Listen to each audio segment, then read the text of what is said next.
Hello दोस्तों, कैसे हैं आप सब। होप दोस्तों आप सभी अच्छे होंगे। दोस्तों आज जो मैं आपके लिए पॉइंट्स लेके आया हूँ, आज जो मैं आपके लिए टॉपिक लेके आया हूँ वो बहुत ही रिलेवेंट टॉपिक है। रिसेंटली गवर्नमेंट ने जीएसटी एमएसटी स्कीम लागू करा हुआ है। उसके अंदर दोस्तों अगर किसी का भी कोई पुराना रिटर्न्स अगर पेंडिंग है या जीएसटी के अंदर कोई बंदा जो रजिस्टर्ड था और वो नॉन कंप्लाइंट है, तो वो अपना कंप्लाइंस पूरा कर सकता है। तो दोस्तों मैं पॉइंट वाइज आपको बताऊंगा, ध्यान से सुनिएगा। ये सारे पॉइंट्स जो है ना आपके लिए बहुत ही बेनिफिशियल हैं दोस्तों।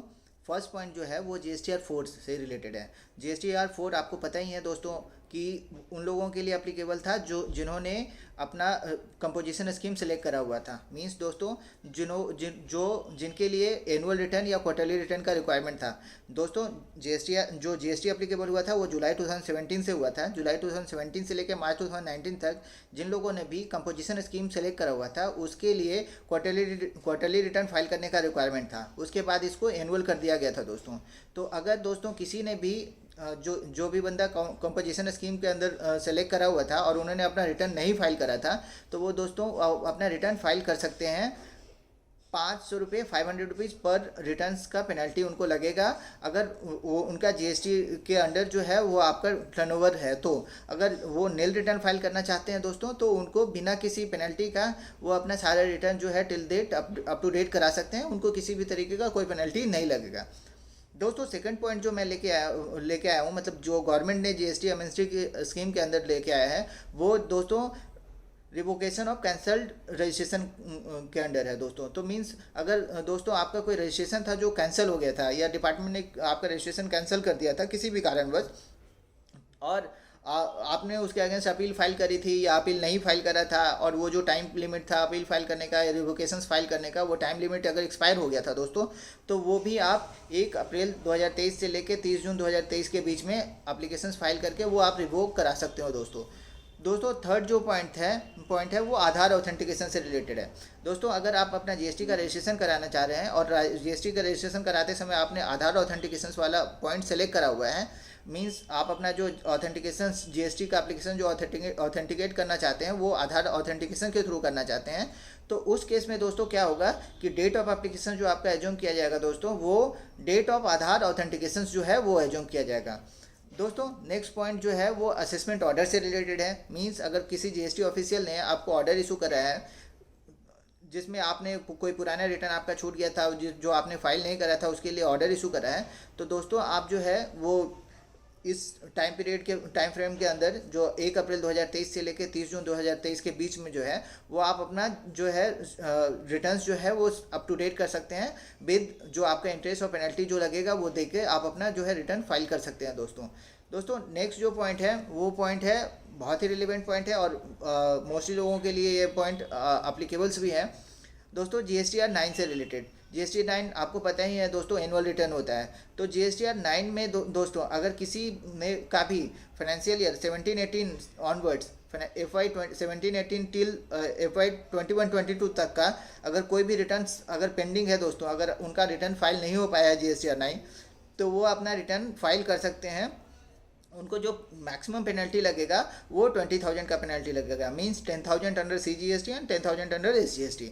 दोस्तों क्या था कि पहले जो ये पेनल्टी था वो 200 रुपीज़ पर डे और 0.5% of total turnover which ever is lower होता था दोस्तों, जो कि बहुत ही ज़्यादा हो जाता था किसी केस में। तो दोस्तों उन लोगों के लिए ये एमएनएसटी स्कीम जो है वो काफ़ी बेनिफिशियल है। अगर उन्होंने अपना रिटर्न एनुअल रिटर्न नहीं फाइल करा है अभी तक, तो उनको आप सजेस्ट कीजिए, चाहे वो आपके फ्रेंड हो, फैमिली हो, आपका रिलेटिव हो, आपके क्लाइंट्स हो, तो आप उनको सजेस्ट कीजिए कि वो 20,000 का पेनल्टी पेमेंट करके अपना सारा रिटर्न्स जो है वो अप टू डेट करा लें। दोस्तों FY 23 के लिए भी गवर्नमेंट ने जो है वो रिलैक्सेशन दिया हुआ है फॉर फाइलिंग ऑफ GSTR 9।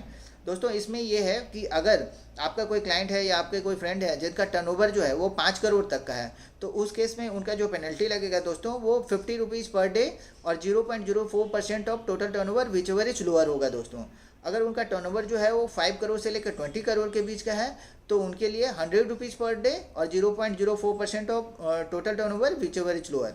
और अगर उनका टर्नओवर जो है वो 20 करोड़ से ज़्यादा है, तो उस केस में दोस्तों जो प्रीवियस पेनल्टी था वो पेनल्टी सेम कंटिन्यू होगा। मींस उनको अभी भी 200 रुपीज़ पर डे और 0.05% ऑफ सॉरी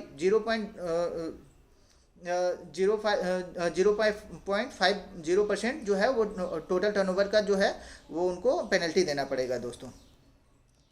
दोस्तों नेक्स्ट जो पॉइंट है वो है जीएसटीआर 10 से रिलेटेड। दोस्तों जीएसटीआर 10 मीन्स अगर किसी ने अपना फाइनल रिटर्न नहीं फाइल करा है, कुछ लोग क्या होता है दोस्तों कि वो जीएसटी का कैंसिलेशन अप्लाई करने के बाद ये भूल जाते हैं कि हो सकता है कि उनको जीएसटीआर 10 फाइल करने का रिक्वायरमेंट हो।